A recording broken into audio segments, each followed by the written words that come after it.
we talk about stakeholder mapping, it can sound a bit like a business development activity. Who do we know? Who have we met? Who is the relationship owner? And what is the account plan? But in bidding, stakeholder mapping has a more direct purpose. It affects score. That's because evaluators don't score our effort. They don't give extra marks because a bid was difficult to write, because the service complexity internally was huge, or because we have a broad range of capability somewhere in the company or group. They score what's in front of them. More specifically, they score whether the answer directly addresses the question that was asked, whether the evidence is credible, whether the delivery risk feels controlled, whether the outcomes are measurable, and whether they feel confident that the supplier can deliver. Stakeholder mapping matters because each evaluator reads the bid through their own priorities, risks, and pressures. A finance stakeholder may be asking, will this model protect income, avoid unnecessary expenditure, and stay within budget?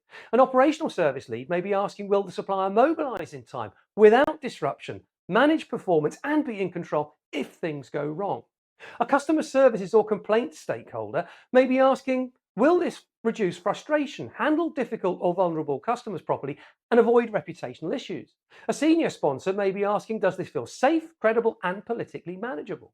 And a more skeptical stakeholder may be asking, where have we heard this before? And what proof do we have that it will actually happen? The point is simple. The same answer can land differently with different readers.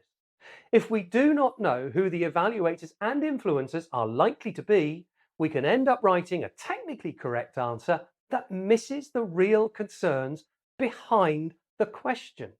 For example, we might write a long answer about a system's capability, but the evaluator may not be asking, do you have a system? They may be asking, will the system work with our interfaces, protect our data, produce reliable reports, and avoid creating extra work for our team? We might write a strong answer about mobilisation, but the evaluator may be asking, will we experience disruption? Will people complain? Will transferred staff be supported? Will the contract start without a hitch?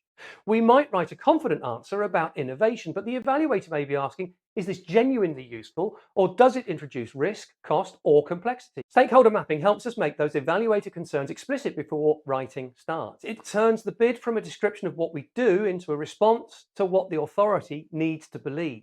That distinction is critical. A weak bid says, here's our process. A stronger bid says, here's the risk you're worried about, here is how we control it. Here is who owns it, here is the evidence, and here is the outcome that you can expect. That is why stakeholder mapping should not sit separately from the bid. It should shape the storyboard, the win themes, the proof plan, and the review questions. Before writing a major answer, we should ask who is likely to score this, what pressure are they under, what would make them stay awake at night, and what proof would reassure them.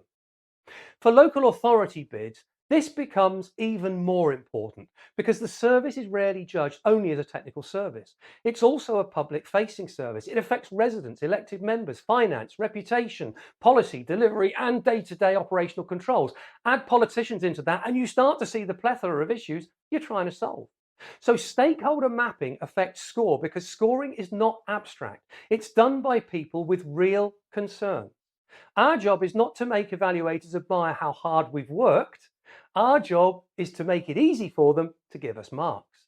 And the way we do that is by understanding their risks, answering their real questions, and giving them proof they can trust.